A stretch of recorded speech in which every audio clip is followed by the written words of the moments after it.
तो दोस्तों एक ऐप आई है नई, गूगल ऐप। गूगल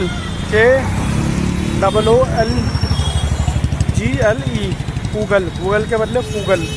कितनी घटिया ऐप है वो 400 रुपये बोनस के दे रहा था, टिपके की एक ड्यूटी करोगे तो 400 रुपये आएंगे। मैंने एक ड्यूटी उसमें कर ली, फिर भी मुझे 400 रुपये नहीं दिए, और कंपनी वाले कह रहे हैं फ्रॉड ड्यूटी है। तो अगर आपको CNG पंप पे, पेट्रोल पंप पे कोई भी मिले गूगल ऐप डाउनलोड करने के लिए, तो भूले से भी न करें। ना आपको 400 रुपये मिलेंगे, और जो आपकी ड्यूटी होगी उसमें जो बैलेंस आएगा वो भी चला जाएगा आपका, क्योंकि जो ड्राइवर है उनको पहली राइड फ्री दे रहे हैं।